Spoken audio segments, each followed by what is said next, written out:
Hello, welcome back to Whisky Wednesday. Another Wednesday, another whisky review with me, Joe.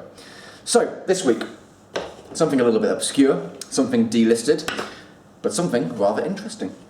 This is Glengoyne Scottish Oak Wood Finish. It's a limited edition. It was bottled a few years back.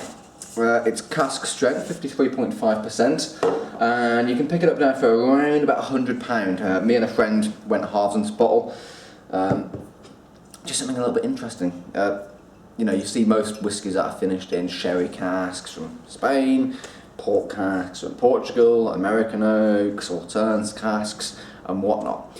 But what you don't see mentioned that often is oak from a specific place. You know, so you've got two oak types really. You've got American oak and you've got European oak. Okay, this is Scottish oak, which is a bit different. It's also new Scottish oak as well. This is a 16-year-old whiskey. Somewhere it does tell me the age. It's 16 years old. Yeah, 16 years old, finished in Scottish oak. Cask strength, limited edition. Let's give it a go. Glengoyne is a distillery in the Highlands, just outside of Glasgow. So if you're into Glasgow, and you can get the bus right from the city centre, takes about 45 minutes to an hour to get to Glengoyne. Well worth a visit, lovely little distillery. And what's really interesting is that they've got warehouses opposite the distillery on literally across the road, and the road is a country lane. You can just almost step across it, right? And the warehouse is technically in the lowland region. So the distillery is in the Highlands, warehouse is in the lowland. Bizarre. So you could almost class it as both. Glengoyne also do not use peat at all. It's all hot air dried barley. And they're kind of famous for using lots of sherry casks, very good quality sherry casks. Whereas this is finished in Scottish oak. Very interesting, 53.5%.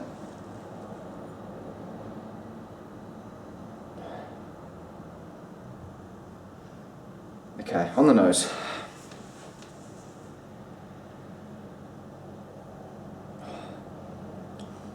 Very, very resinous. Yeah, that kind of wood sap. There's a little bit of that Glengoyne character there as well, so the kind of appley character that you get from Glengoyne.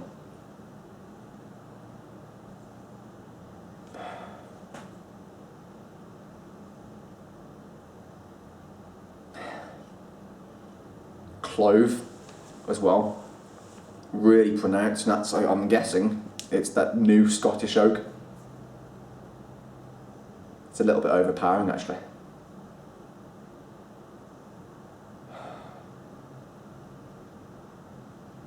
There's a little bit of kind of brown sugar, that kind of, you know, like dark brown sugar, muscovado.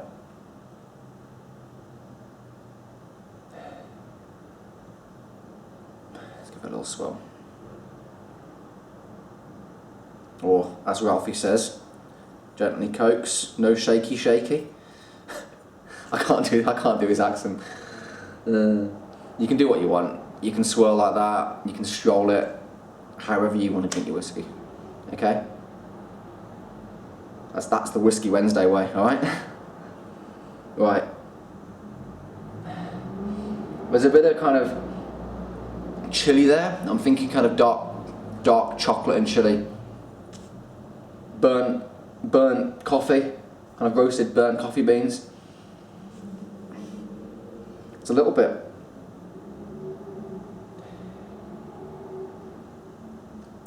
closed, I think, a little bit one-dimensional. I think that Scottish oak has kind of overpowered it. Right, let's have a taste.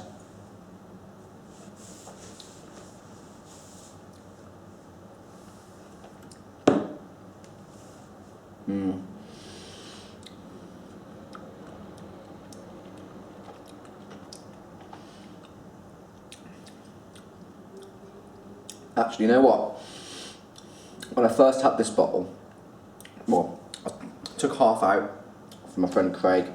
So he took half the bottle. So it's basically been sitting like that for about, I don't know, 4 months now or so. So it has had quite a lot of oxidisation. When I first tried it, a lot, really overpowering, but I think the oxidization's helped in this case, because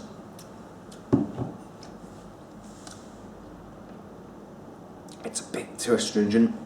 It's a bit too kind of like you're licking a wooden barrel stave. It's just like kind of dry resin, astringent quality that you get from brand new oak, and I guess again Scottish oak, it's not really used. So the fact that they have used it, it kind of shows kind of why they don't use it. Let's have another taste. Give you some actual tasting notes.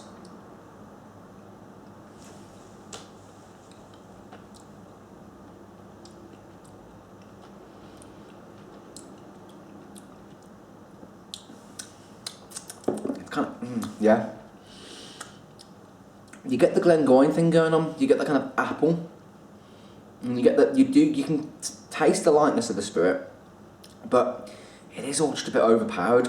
That kind of dark brown sugar, that astringency, a little bit of kind of caramelization, a little bit of kind of caramelized pears, caramelized apples, but it is all just a little bit too oaky and a little bit too dry, and it's not unpleasant, but it's kind of bordering on being unpleasant. I can see why they haven't done it again. It's interesting. It's different for Glengoyne. I'm not sure if they'd used, a used Scottish oak barrel. Just double check the back of the bottle. Yeah. I mean, it doesn't say anything really that I haven't told you. It's alright. It's better. It's better than when I first opened it. When I first opened it, it really was way too dry, way too astringent. So it has improved, but I can't say that it's a great whiskey. I think it's an interesting whiskey. Score-wise, I'm going to give that 6.5 out of 10. It's close to a 7, but I just think it's a little bit too dry. I think it's interesting, and I think if it had been just a little bit more balanced, it would have been a 7 out of 10, but 6.5 out of 10. Look, this is the beauty of whiskey. You're always going to get things that you think, oh, that's a bit different, it's not quite right for me. There might be some people out there that love that, and that is their favourite one. It's the beauty of whiskey. If you've had it before, I know it is a few years old, let me know. Leave me a comment in the box below. I'd love to know your thoughts. Have you tried any other whiskies that have been finished in really weird and unusual casks? Please leave me a comment, and I will see you next week for yet another whiskey review with me, Joe. Cheers, guys. Bye-bye.